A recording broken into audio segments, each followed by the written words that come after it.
So hapa kuna ule msemo ambao unasema kwamba mnyonge mnyongeni, ila haki yake mpeni, na ino yote inaletwa kwa sababu ya yale maneno ambayo niseme kwamba ni ya busara yaliyoweza kutolewa hapo jana na rais wa Tanzania ama rais wa Tanzania Samia Suluhu Hassan amiri jeshi mkuu pale ndani ya Tanzania. Na hivyo basi tunakubaliana 100% na yale maneno ambayo ameweza kuyatoa.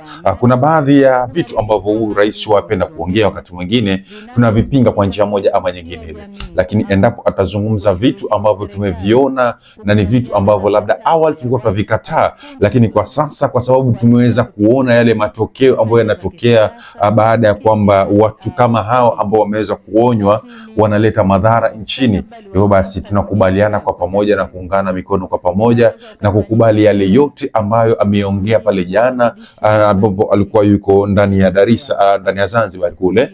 Na hivyo basi niseme tu kwamba ina uwezekano yakarekebishika na yakatokea mazuri zaidi ya haya, kwa sababu moja ambalo aliweza kuliongelea pale jana ilikuwa ni kiwemo na wana harakati ama wale ambao tunawaita activist ama watetezi wa haki za kibinadamu, na hichi ndicho alichokiongea pale jana. Nataka nitumie pia fursa hii kuwaonya wale wote wanaojiita wanaharakati kwa jina ili wapate kutambulika duniani, lakini kiuhalisia matendo yao ni ya kigaidi. Nataka niseme kidogo tafsiri ya ugaidi. Ugaidi unajumuisha vitendo vya uvunjifu mkubwa wa amani, uharibifu wa mali na miundombinu vinavyokusudia kuitishia jamii au kuishurutisha serikali kukubaliana na matakwa ya watu au kundi fulani kwa ajili ya kutimiza haja za kisiasa, kiitikadi au kidini. Lakini kwa mustakabali wa sasa, dunia tunayokwenda nayo, unaweza ukafanyika pia ukikusudia kuirudisha nyuma nchi inayoendelea kwa kasi. Pia inaweza ikatumika. Watu au kundi hilo linakuwa na kauli zinazovaa sura ya kizalendo, lakini kwa undani ni maslahi binafsi. Mtu anayependa nchi yake kiukweli huijenga na sio kuibomoa. So kitu cha kwanza ambacho ameweza kukisisitiza pale ni masuala mazima la kutoa onyo, ama masuala mazima ambapo amesema yeye kama rais wa Kitanzania anatoa onyo kwa wanaharakati wote wale. Hakusema ni wanaharakati wa Kitanzania au wa Kenya au Uganda au nchi yoyote ile, yeye amezungumzia kwa ujumla wanaharakati, na kuendeleza vile vile kusema kwamba kuna baadhi ya wanaharakati ambao wanataka kutambulika ulimwenguni ya kwamba hao wanataka mazuri, lakini kiukweli kabisa ukiangalia nyuma ya curtain ni kwamba wanahitaji maslahi yao, ama wanazungumza yote wanayoyazungumza kwa minajili ya maslahi yao. Na akaendeleza na kusema kwamba wengi wao ni magaidi ya hawa wanaharakati ambao wanajifanya kwamba hao ni watetezi wa haki za kibinadamu. Wengi wao ama 1% kubwa ni magaidi, na akafafanua maana ya gaidi ama akafafanua ugaidi unaingiliana vipi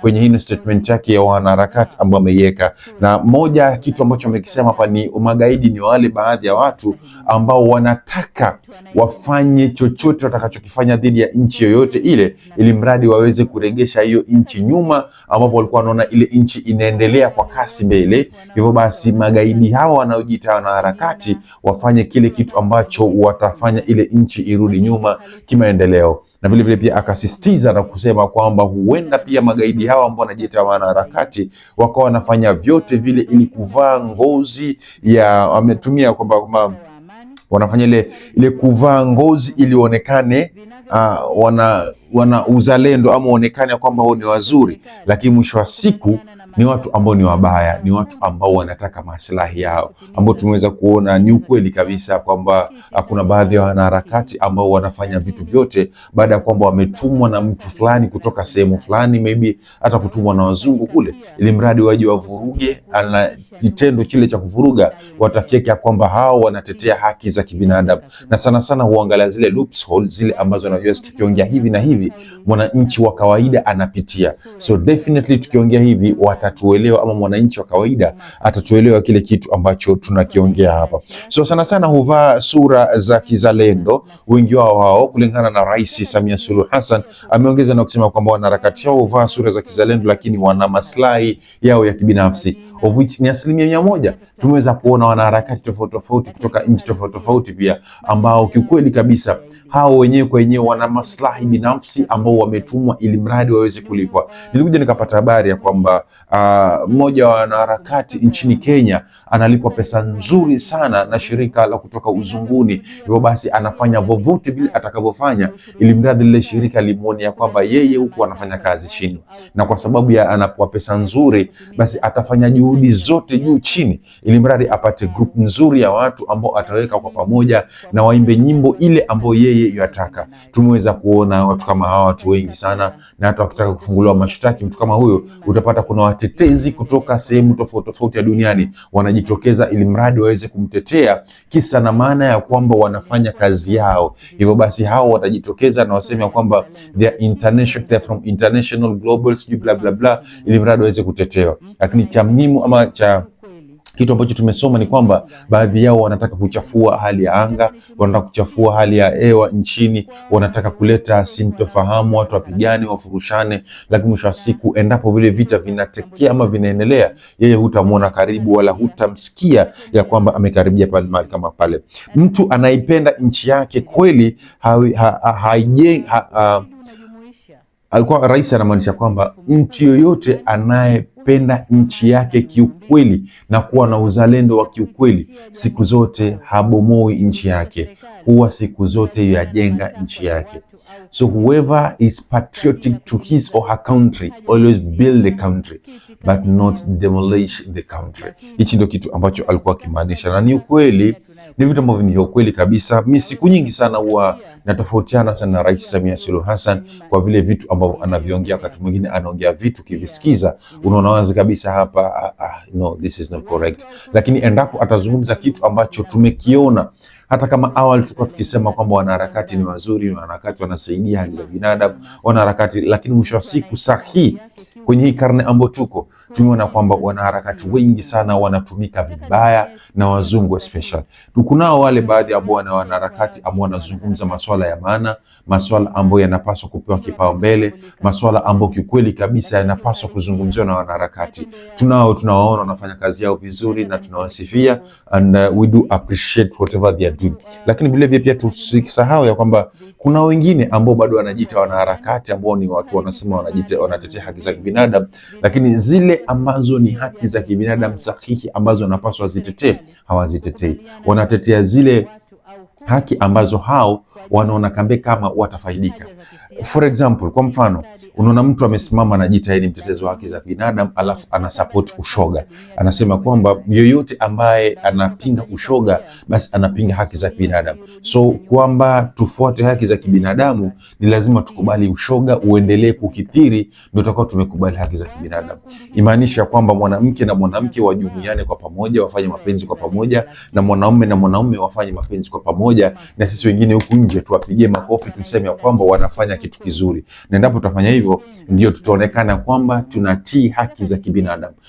Hiyo ni akili ambayo imeingia ubu, ama ni akili ambayo imeingia mabu, na hivyo ndivyo wazungu wanavyotaka. Na watu ambao wanatetea haki kama hizo, ambao wanaziita haki za kipumbavu, nitasema ni watu ambao wanalipwa pesa nzuri ili mradi wafanye ama waeneze vitu kama hivyo ambavyo ni vya kupotosha binadamu.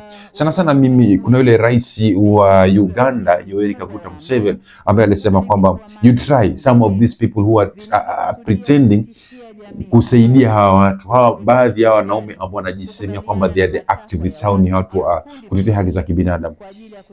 Atakayesimama na kusema kwamba mwanaume na mwanaume akifanya ngono waachiliwe waendelee kufanya mapenzi wanavyojisikia, kwa sababu hao wana haki ya kufanya hivyo. Mtu kama huyo ukimwambia kuja hapa inamo fanywe kama wewe wao wenzako wanafanya, atakataa.